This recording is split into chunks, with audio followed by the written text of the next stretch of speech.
ANZ says the competition watchdog is divorced from reality, while the $20 billion bid for Origin Energy gets voted down on a big day for M&A activity. Bitcoin is back, hitting its highest level in 18 months, and penguins become masters of the catnap. Welcome to Fear and Greed Business News, Australia's best business podcast. It is Tuesday, the 5th of December 2023. I'm Michael Thompson, and what on earth is that last story, Sean Aylmer? You'll have to wait for it. It is a very, very interesting little story. One for people who aren't great sleepers, shall we say that? Okay, so it does have kind of business and workplace kind of relevance? No. Okay. You know, I think sometimes we have to put science into the podcast, and I'm going to say this is a good science story. All right, I'm looking forward to that. It's coming up a bit later on. And after the show, you have an interview with Kate Brown, who is Head of Research and Insights at Compare Club, which is a supporter of this podcast. Yes, I talked to Kate all about the Compare Club's Bill Stress Index. It looks at things like housing costs, energy costs, and measures how households are doing. Ain't so well at the moment. Few surprises around credit card usage. Not a lot of optimism about future household finances. Definitely worth a listen. All right, that one is coming up after the show. The main story this morning, Sean, ANZ yesterday argued the competition watchdog is divorced from reality when it comes to the majors bid for Suncorp Bank. And shareholders in Origin Energy voted down a near $20 billion bid from Brookfield and EIG. ANZ's lawyers said the Australian Competition and Consumer Commission's justification for blocking its $4.9 billion acquisition of Suncorp's banking arm was highly speculative, and told a tribunal hearing that the ACCC displayed diffident non-satisfaction in rejecting the takeover. I think that means the ACCC wasn't really sure of itself. Ruth Higgins SC said the decision was an error because mortgage brokers, aggregators, apps, and regulatory changes had all lifted price transparency and boosted competition in banking. Now, in June, the ACCC said that ANZ would further entrench an oligopoly and hurt competition in the home loan, agribusiness, and SME lending markets, particularly in Suncorp's home state of Queensland, if it acquired the banking operations of the group. Dr. Higgins said while the ACCC had identified some legitimate ways in which competition would be hurt, they were not substantial issues, individually or combined, and therefore could not be used as a reason to block the transaction. Hearings are being held over the next 2 weeks, and the tribunal will deliver a decision by 20 February. And the Origin vote went down, as you told us it would. Yes, 66.97% of shareholders voted in favour of the deal to sell Origin to the consortium of North American companies, and 31.07% voted against it. If you abstract Aussie Super's 17.5%, because we always knew that they were going to vote against the deal, then 81% of the remaining votes were for the deal. Shows you the power of big super when one shareholder can determine the outcome of a $20 billion bid. Investors broke out into applause when the chair said the deal had been voted down. There are a few retail investors there yesterday speaking up against the deal. Origin Energy share price fell to $7.86 ahead of a trading halt, which was ahead of the meeting of shareholders to vote on the bid. Now, the energy giant's share price is about 15% below the offer price.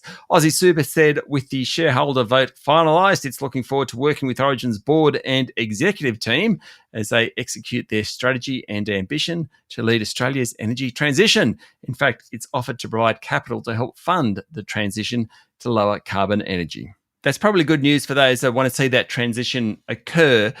Whether or not this is a good outcome for shareholders is probably a moot point now, but we've certainly had a lot of feedback, Michael, from listeners talking about, you know, the power of the super funds and their ability to influence companies. Even the idea that if, you know, you have a couple of super funds that hold too big a share of a company, then small retail investors don't get much of a look in.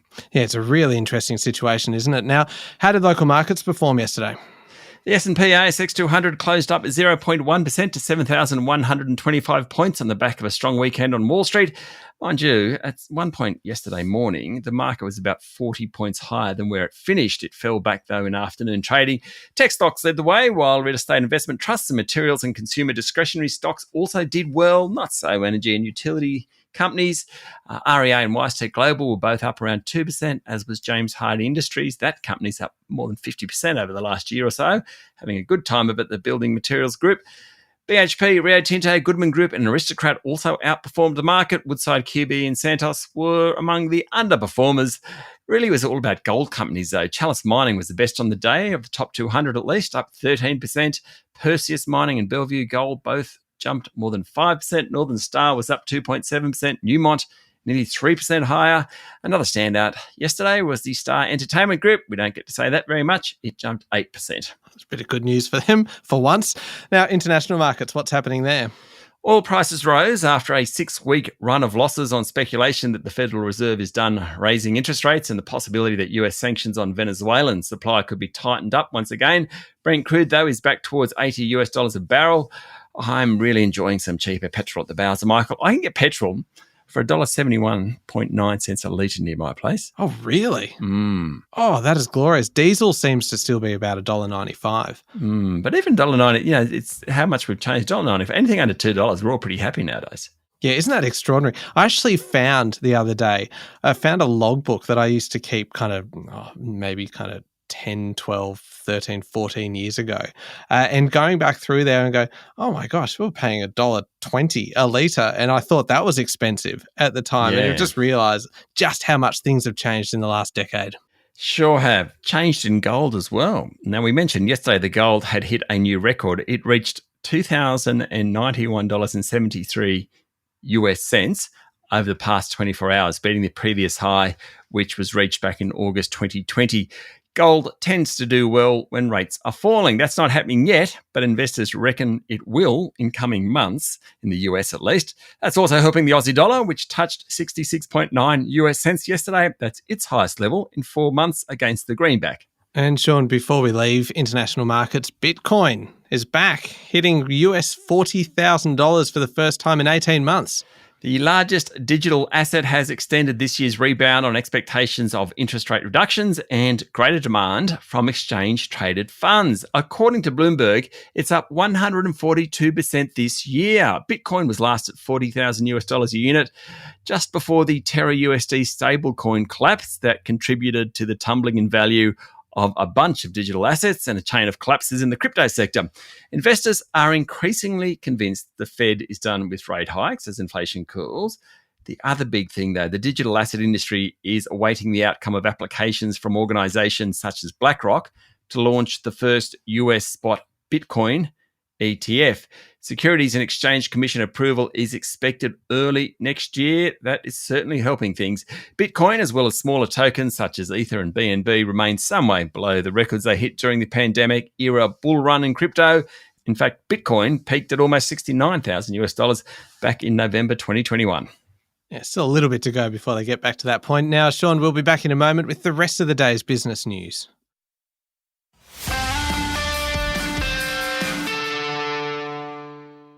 Sean, the federal government has drafted new laws to enable the preventative detention of non-citizens convicted of serious crimes. Now, these laws reflect those that already apply to convicted terrorists. Yeah, so the 70 pages of legislation is in response to the November High Court decision, which said indefinite detention is illegal and resulted in the release of 148 people who were denied Australian citizenship on character grounds. Under the proposed laws released yesterday, any of the ex-detainees who have been convicted in a foreign or domestic court of a serious violent or sexual offence, which carries a penalty of either life in jail or at least 7 years, is eligible to be put back into detention.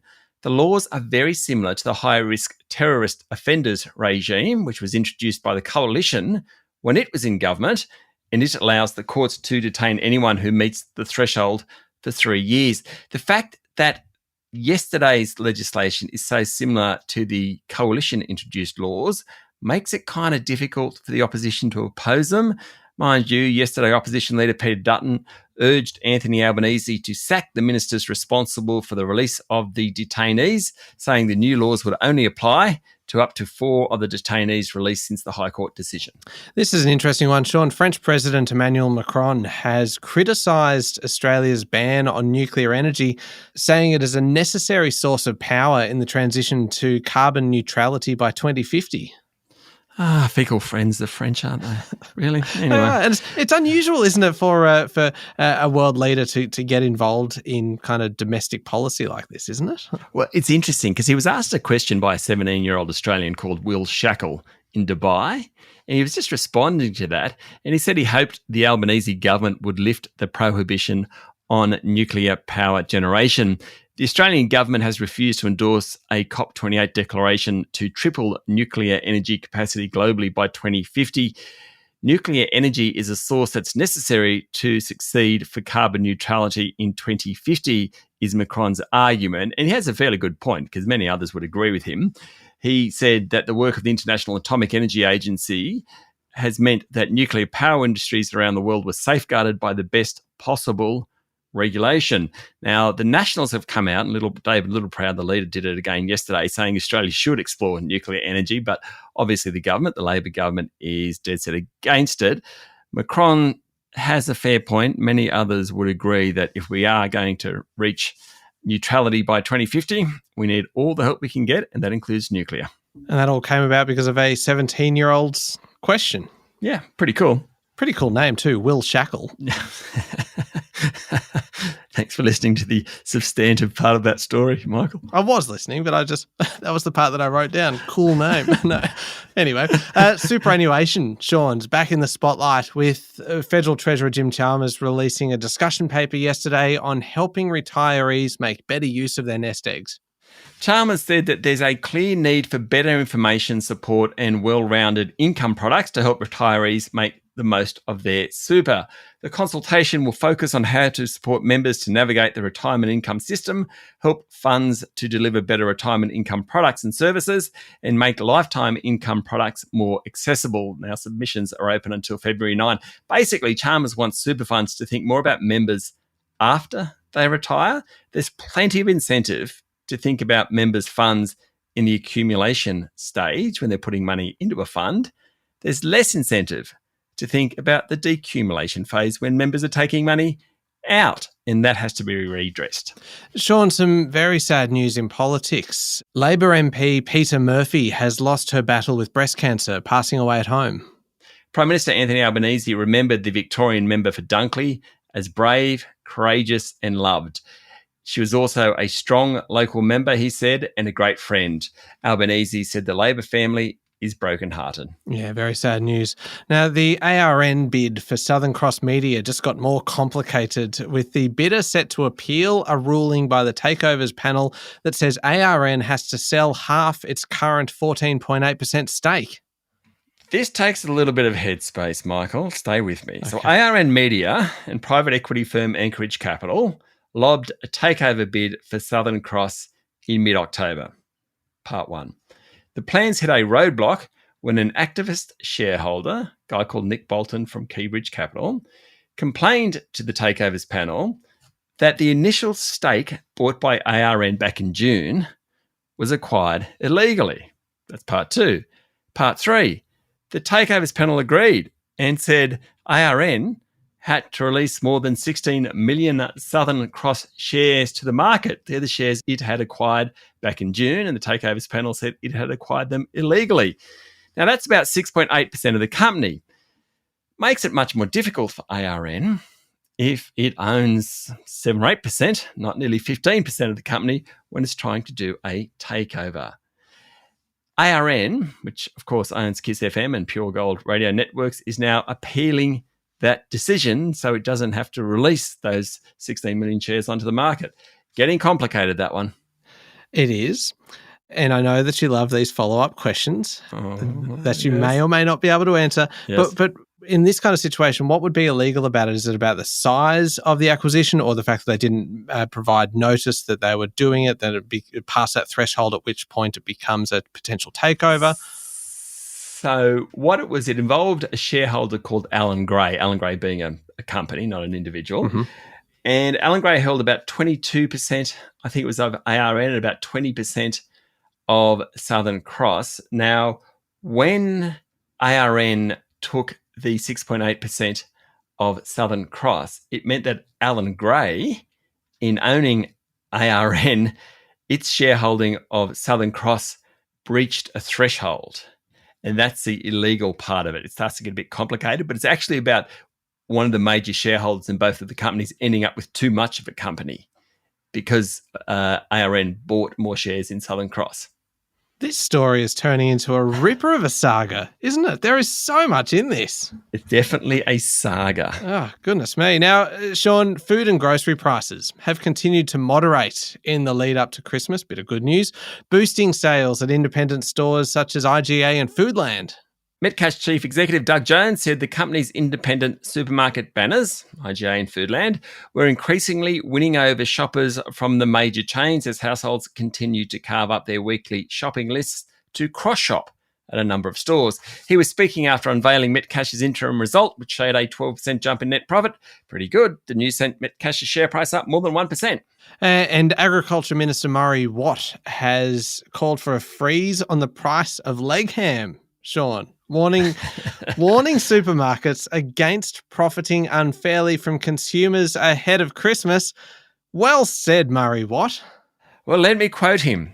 The traditional ham is a staple of any Christmas lunch in Australia, and we know families are doing it tough at the moment and the cost of a lot of things is going up. It's time for supermarkets to do their part and say one thing we won't put up is the price of a Christmas ham.